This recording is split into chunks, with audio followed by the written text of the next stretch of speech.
Hello दोस्तों। आज का हमारा डायलॉग है, तू भोर का पहला तारा है। तो ये एक पोएट्री है दोस्तों। ये पोएट्री जो अभी रिसेंटली आई थी छावा मूवी, वो छावा मूवी में एक पोएट्री थी कि मन के जीते जीत है, मन के हारे हार। ये जो पोएट्री है उसका हमने एक पार्ट लिया है यहाँ पे कि तू भोर का पहला तारा है, परिवर्तन का एक नारा है। ये अंधकार कुछ पल का है, फिर सब कुछ तुम्हारा है। तो इसका मीनिंग क्या होता है कि तू सबसे आगे है, तू हम सब में एक ग्रेट लीडर है, तू राजा है। ठीक है, उसको बोला है कि तू भोर का पहला तारा है। तो दोस्तों ये भोर मतलब क्या होता है कि भोर का पहला तारा। तो ये जो भोर है मतलब कि रात ढली नहीं और सुबह उगी नहीं, वो जो बीच का टाइम है, रात के ढलने का समय और सूरज के उगने का समय, उसके बीच का जो टाइम है उसे हम भोर बोलते हैं। उसे अर्ली मॉर्निंग भी बोलते हैं, उसे डाउन टाइम भी बोलते हैं। तो तू भोर का पहला तारा है मतलब कि तू एक ऐसा राजा है, तू सबसे श्रेष्ठ है। ओके, तू सबसे श्रेष्ठ है, तू हम सबसे अलग है। परिवर्तन का एक नारा है, तेरे में ऐसी कोई बात है कि तू कुछ चेंज करने वाला है। ये जो समय है उसको तू चेंज करने वाला है, तू इतिहास लिखने वाला है। ये जो अंधकार कुछ पल का है, जो ये हमारे ऊपर जो दुख के बादल छाए हुए हैं, वो बस कुछ पल के हैं। हम जो दुख दुख भोग रहे हैं वो कुछ पल के हैं, फिर सब कुछ तुम्हारा है। बस इस कठिनाइयों से जो हम पार हो गए ना, फिर सब कुछ तुम्हारा है, सब कुछ हमारा होने वाला है। मतलब तुम थोड़ी कठिनाइयां झेल लो अभी। ओके, तुम थोड़ी कठिनाइयां झेल लो, फिर सब कुछ तुम्हारा होगा।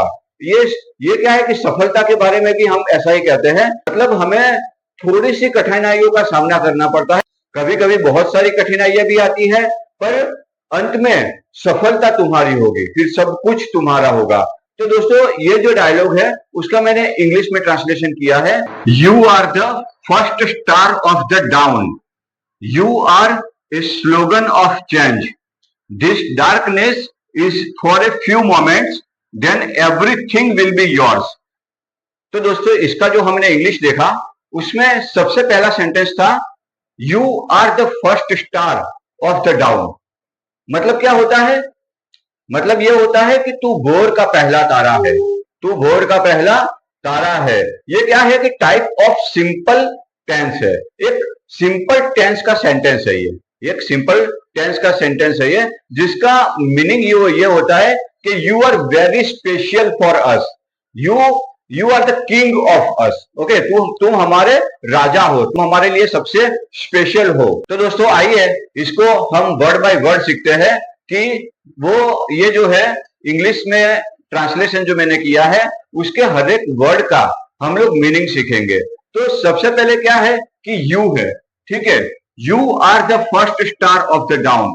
तो दोस्तों ये पता चलता है कि यू के साथ में मैंने आर लगाया है। तो आर क्या इंडिकेट करता है कि प्रेजेंट टेंस को। ओके, मैंने बोला ना ये प्रेजेंट टेंस का सिंपल सेंटेंस है यू आर। तो यू क्या है? यू एक सब्जेक्ट है, यू एक सब्जेक्ट है जिसे पर्सनल प्रोनाउन भी कहते हैं। आई जो है वो फर्स्ट पर्सन सिंगुलर प्रोनाउन है, और यू क्या है? यू एक सेकंड पर्सन सिंगुलर प्रोनाउन है। ठीक है मित्रों, तो आई जो है वो मतलब मैं, फर्स्ट पर्सन, हमेशा फर्स्ट पर्सन मैं होता हूं। सेकंड पर्सन जो होता है वो यू होते हो कि मैं आपसे कुछ कह रहा हूं, तो सेकंड पर्सन यू होते हो। और जो थर्ड पर्सन है वो क्या होता है? हम दोनों जिसके बारे में बात करते हैं, कोई तीसरा व्यक्ति, यानी ही शी या इट। ही कोई लड़के के लिए आता है, शी कोई लड़की के लिए आता है, मतलब कि ही कोई पुरुष के लिए, स्त्री के लिए शी आता है, और पुरुष या स्त्री नहीं है ऐसी कोई भी थिंग।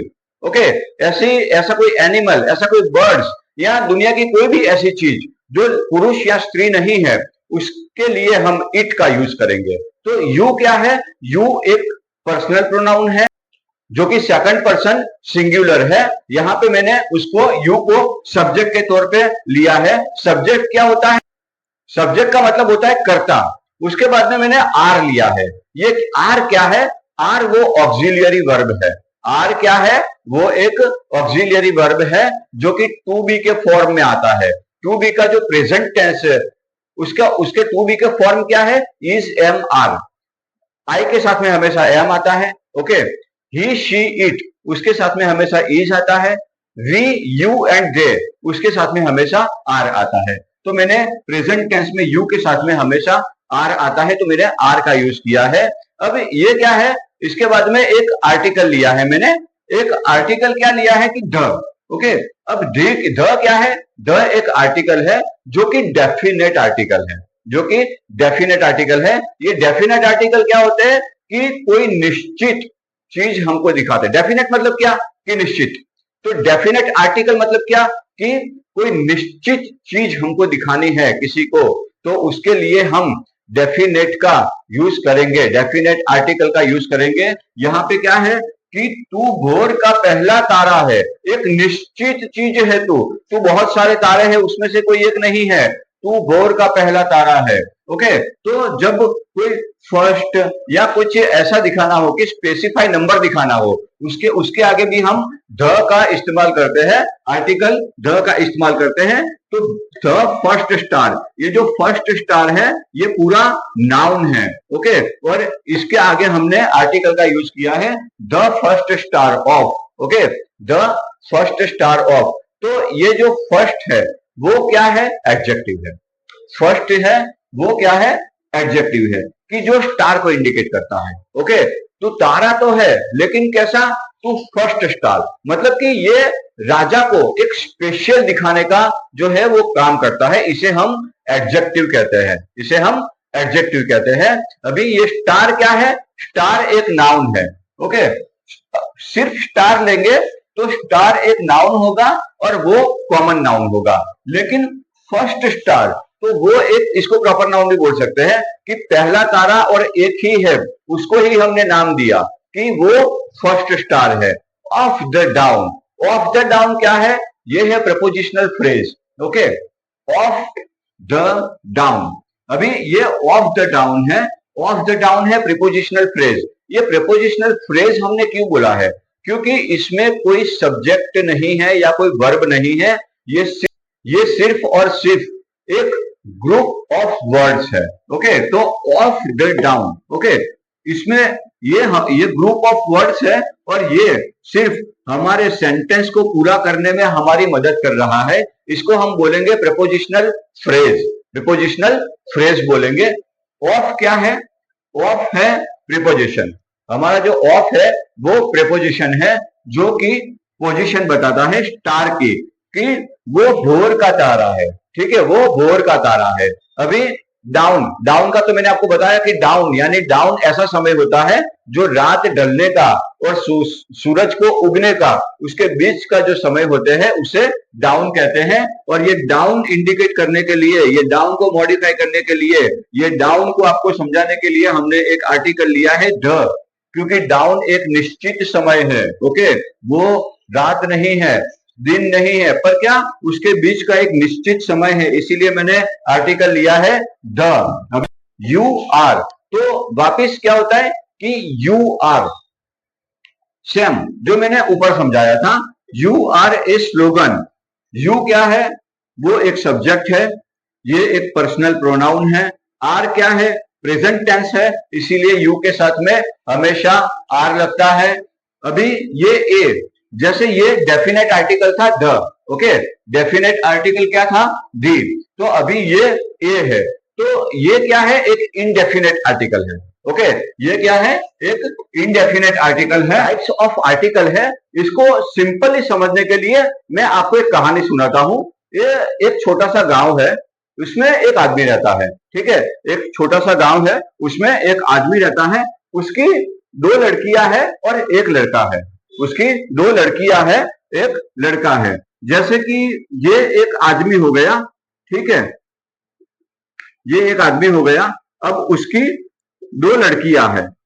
ये जो है आदमी, इसका नाम है आर्टिकल। ओके, ये जो एक आदमी है उसका नाम है आर्टिकल। ओके, अब आर्टिकल में क्या है? उसकी दो लड़कियां हैं, तो एक लड़की का नाम है ए और दूसरी लड़की का नाम है एन। ये दो लड़कियां हैं उसकी, कि ए और एन, और ये जो आर्टिकल नाम का एक आदमी है उसका एक लड़का है, उसका नाम है द। ओके, उसका नाम है द। अभी क्या है कि ये जो आर्टिकल है, जो आदमी है उसको सुबह सुबह दूध मंगवाना है, ठीक है। तो वो अपनी लड़कियों से बोलता है कि जाओ बेटा दूध लेके आओ, ठीक है। तो ये ए वाली लड़की क्या कहेगी कि अरे पापा मैं जाऊं कि एन जाए। ए क्या बोलेगी कि पापा मैं जाऊं कि एन जाए। तो वो ए या एन, वो दोनों डेफिनेट नहीं है, वो दोनों में से कोई निश्चित को नहीं बोला उसने कि तू दूध लेके आ, ठीक है। उसने लड़कियों को सिर्फ एक ऑर्डर दिया कि जाओ बेटा दूध लेके आओ, लेकिन उसमें से वो दोनों कंफ्यूज हो गई कि अब ए जाएगी कि एन जाएगी। तो ए जाएगी कि एन जाएगी, ये दोनों में से कोई डेफिनेट नहीं है, इसीलिए हमने इसको नाम दिया indefinite article. Okay, indefinite article. अभी जो आर्टिकल द है वो एक डेफिनेट आर्टिकल है हमारा, इसको मैं नाम दूंगा डेफिनेट। ओके, इसको मैं नाम दूंगा डेफिनेट। डेफिनेट क्यों? क्योंकि ये जब आर्टिकल नाम का ये जो आदमी है वो बोलेगा कि जा बेटा दूध लेके आ, ठीक है, तो वो पता है कि वो द ही जाएगा। ओके, क्योंकि उसका एक ही लड़का है, उसके पास ऑप्शन नहीं है, तो वो निश्चित है कि वो बेटा ही जाएगा। ओके, तो ये जब लड़के से स्पेसिफिक बोलेगा कि जा बेटा दूध लेके आ, तो वो द ही जाएगा। जब लड़कियों को बोलेगा कि जाओ बेटा दूध लेके आओ, तो वो कंफ्यूज है कि वो ए जाएगी कि एन जाएगी। तो ए और एन हमारा इनडेफिनेट आर्टिकल है, और जो द है वो एक ही है, तो वो निश्चित का इंडिकेट करता है, तो वो निश्चित को दिखाने के लिए हम उसको आर्टिकल द बोलेंगे। You are a slogan of change, मतलब क्या होता है? मतलब कि परिवर्तन का एक नारा है। ओके, तो हमने जो यहाँ पे यू आर, तो यू आर तो मैंने आपको ऊपर समझा दिया कि यू क्या है, एक सब्जेक्ट है, एक पर्सनल प्रोनाउन है। आर जो है वो प्रेजेंट के साथ में हमने लगाया है, प्रेजेंट टेंस को इंडिकेट करने के लिए आर का यूज होता है। आर जो है वो ऑक्सिलियरी वर्ब भी है, और जिसको हेल्पिंग वर्ब भी बोलते हैं। ओके, ऑक्सिलियरी वर्ब और हेल्पिंग वर्ब ये एक दूसरे के सिनोनिम है। तो यू आर ए क्या है? ए एक आर्टिकल है। ए क्या है? ए एक आर्टिकल है जिसको हम इनडेफिनेट आर्टिकल बोलते हैं, कि स्लोगन ऑफ चेंज। ओके, तो स्लोगन ऑफ चेंज कुछ भी हो सकता है, वो कोई निश्चित इसमें स्लोगन नहीं दिया है। जैसे ये स्लोगन क्या होता है? स्लोगन एक नारा। ओके, हमारे जो नेताओं जो उन्होंने एक नारे दिए थे कि आराम हराम है, तो ये एक नारा हुआ, पर यहाँ पे कोई डेफिनेट स्लोगन नहीं है, पर ऐसा बताया कि तुम पूरा एक स्लोगन हो परिवर्तन का, ठीक है। तो कोई डेफिनेट स्लोगन नहीं है, इसलिए हमने इनडेफिनेट आर्टिकल लिया है ए। इनडेफिनेट आर्टिकल दो होते हैं, ए और एन। इसके बाद में एक वर्ड है स्लोगन। तो ये स्लोगन क्या है? स्लोगन मतलब कि एक नाउन, जिसको कॉमन नाउन भी बोलते हैं। ओके, स्लोगन मतलब नारा। You are a slogan of change, तुम परिवर्तन का एक नारा हो। स्लोगन मतलब चेंज, जो कि एक कॉमन नाउन है। ऑफ चेंज, ये ऑफ चेंज क्या है?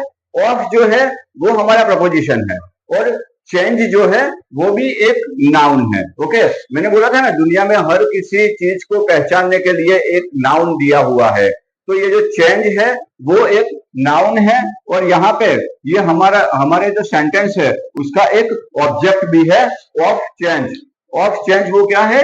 हमारा ऑब्जेक्ट भी है, ऑफ हमारा प्रपोजिशन है, चेंज जो है वो हमारा कॉमन नाउन है। अब इसके बाद में एक सेंटेंस है, this darkness is for a few moment. This darkness is a few moment. इसका मतलब क्या होता है? इसका मतलब ये होता है कि ये अंधकार कुछ पल का है, ये अंधकार कुछ पल का है। तो ये दिस डार्कनेस। ओके, तो सबसे पहले ये दिस जो है, दिस क्या है? दिस एक डेमोन्स्ट्रेटिव डिटरमिनर है। डेमोन्स्ट्रेटिव क्या होता है? डेमोन्स्ट्रेटिव मतलब के दिशा निर्देश करने वाला। तो दिस वो नाउन के बारे में कुछ इंफॉर्मेशन देता है। यहाँ पे डार्कनेस हमारा नाउन है, उसके बारे में कुछ इंफॉर्मेशन देता है दिस, तो दिस को हम कहेंगे demonstrative determiner. Okay, this darkness is for a few moment. तो डार्कनेस क्या हो गया, वो इंडिकेट करता है डिप्रेशन को। ओके, कुछ ऐसी कठिन सिचुएशन है या डिप्रेशन है, उसको वो डार्कनेस इंडिकेट करता है। It is not permanent, only for few second. Okay, darkness is not permanent, only for few second. तो मैंने आपको बताया कि दिस डेमोन्स्ट्रेटिव डिटर्मिनर है। डार्कनेस जो है वो नाउन है, एक कॉमन नाउन है। अब उसके बारे में इज जो है, तो मैंने आपको सबसे पहले बताया कि ये पूरा जो है वो प्रेजेंट टेंस है। ओके, तो डार्कनेस वो ही सी और इट में आता है, तो मैंने इसको यहाँ पे इज लगाया है। इज क्या है, इज एक वर्ब है, एक हेल्पिंग वर्ब है, एक टू बी का फॉर्म है जो प्रेजेंट टेंस में यूज होता है। Is for a few moment. For a few moment क्या है, वो है एक प्रपोजिशनल फ्रेज जिसमें फॉर है, फॉर एक प्रीपोजिशन है। ओके, जो ड्यूरेशन को इंडिकेट करता है। Okay, for a few moment, ये प्रपोजिशन का यहाँ पे काम क्या किया है कि टाइम को इंडिकेट करने के लिए मैंने फॉर यूज किया है, फॉर ए फ्यू मोमेंट। वापिस ए आया। अब ए क्या है, एक आर्टिकल है। ओके, ए क्या है, वो एक आर्टिकल है। उसके बाद में फ्यू मोमेंट्स। ये फ्यू क्या होता है दोस्तों, तो फ्यू जो है, फ्यू का मतलब होता है कि डिटरमिनर। क्यों, ये मोमेंट्स जो है वो हमारे प्लूरल नाउन है। ओके, मोमेंट्स जो है वो नाउन है लेकिन प्लूरल नाउन है। तो ये नाउन को क्वांटिटी, इसको बोलते हैं क्वांटिफायर डिटरमिनर। क्वांटिफायर डिटरमिनर क्या होता है, how much, how many, a few, the few, little, the little, ये सब होते हैं ना, वो नाउन की विशेषता बताते हैं, नाउन के बारे में इंफॉर्मेशन देने का काम करते हैं। तो यहाँ पे नाउन जो है वो मोमेंट्स है, और वो मोमेंट्स के बारे में जो इंफॉर्मेशन दे रहा है उसको हम फ्यू बोलेंगे। तो ये जो फ्यू है वो एक क्वांटिफायर डिटरमिनर के तौर पे मैंने लिया है, quantifier determiner, few moments. Okay, तो क्या है, this darkness is for a few moment. ये जो अंधकार है वो कुछ पल का है। उसकी then everything will be yours, मतलब क्या होता है, फिर सब कुछ तुम्हारा है, फिर सब कुछ तुम्हारा है। देन एवरीथिंग, देन भी क्या है, देन भी एक स्पेसिफिक टाइम को, मतलब कि इतना सब कुछ होने के बाद एक टाइम को इंडिकेट करता है कि इतना सब कुछ होने के, देन का वैसे देन का मीनिंग होता है बाद। ओके, तो एवरीथिंग विल बी योर्स, तो देन वो एडवर्ब ऑफ टाइम है। यहाँ पे क्या बोलते हैं, एडवर्ब ऑफ। देखो ना, मैं आपको है ना यहाँ पे वर्ड बाय वर्ड समझा रहा हूँ। ठीक है, एक एक वर्ड का मैं जो आपको ग्रामर सिखा रहा हूँ कि एक एक वर्ड मैंने यहाँ पे क्या यूज किया था, इसकी क्या जरूरत आ पड़ी थी, तो मेरे को आर ही रखना पड़ा, यहाँ पे मेरे को ए ही रखना पड़ा। मैं वर्ड बाय वर्ड आपको ग्रामर सिखा रहा हूँ, तो थोड़ा सा ध्यान देके सीख लीजिएगा। ये देन क्या होता है, देन का मतलब होता है कि then everything will be yours, मतलब कि उसके बाद। ओके, देन मतलब वो इंडिकेट करता है कि किसी चीज के बाद। एवरीथिंग जो है वो एवरीथिंग इनडेफिनेट प्रोनाउन है, एवरीथिंग इनडेफिनेट प्रोनाउन है, जो कि हमने सब्जेक्ट के तौर पे भी मैंने यहाँ पे लिया है। अभी विल बी, विल बी क्या है, विल बी मेरा वर्ब फ्रेज है। विल बी यहाँ पे एक वर्ब फ्रेज है। तो विल जो है वो मॉडल वर्ब है, मतलब कि एक ऑक्सिलियरी वर्ब है, एक हेल्पिंग वर्ब है। और जो बी जो है वो हमारा यहाँ पे मेन वर्ब है। बी जो है वो यहाँ पे मेन वर्ब है। तो विल और बी ये दोनों वर्ब है, ये दोनों वर्ब है। विल हमारा हेल्पिंग वर्ब है, बी हमारा वो मेन वर्ब है। अभी योर्स, ओके, योर्स, तो योर्स क्या है, योर्स को बोलते हैं पजेसिव प्रोनाउन। मैं आगे भी जो डायलॉग्स बनाए हैं उसमें मैंने योर्स के बारे में सिखाया है आपको कि योर्स बोलते हैं पजेसिव प्रोनाउन। ये पजेसिव प्रोनाउन क्या होते हैं, देखो जहां पे भी ये शब्द आए ना पजेसिव, समझ लेने का कि कुछ ऑनरशिप। ऑनरशिप मतलब क्या, कि हमारा अधिकार। ओके, पजेसिव, ऑनरशिप, अधिकार। ओके, तो पजेसिव प्रोनाउन ऐसा प्रोनाउन कि जो ऑनरशिप को इंडिकेट करता है, कि जो हमारे हम उसके मालिक है ऐसा इंडिकेट करता है, हमारा उस पर अधिकार है ये इंडिकेट करता है, ये वर्ड को बोलते हैं पजेसिव। ओके, तो पजेसिव एडजेक्टिव क्या होते हैं, जैसे कि माई है, योर है, अवर है, देयर है, हर है, हिज है, ये सब पजेसिव एडजेक्टिव बोलते हैं। पर जब माई का माइन होगा योर्स, योर का योर्स होगा, हर का हर्स होगा, अवर का अवर्स होगा, इसको बोलेंगे पजेसिव प्रोनाउन। और ये ज्यादातर वो सेंटेंस के लास्ट में ही आते हैं। जो पजेसिव एडजेक्टिव होते हैं वो सेंटेंस के बीच में यूज होते हैं, और ये जो पजेसिव प्रोनाउन होते हैं वो सेंटेंस के लास्ट में यूज होता है। तो दोस्तों ये जो है वो बहुत ही एक शानदार हमारे लिए डायलॉग था कि you are the first star of the dawn, you are the first star of the dawn. तू भोर का पहला तारा है। You are a slogan of change, तू परिवर्तन का एक नारा है। This darkness is for a few moment, ये जो डार्कनेस है, ये जो अंधकार है वो कुछ पल का है। Then everything will be yours, उसके बाद में सब कुछ तुम्हारा है।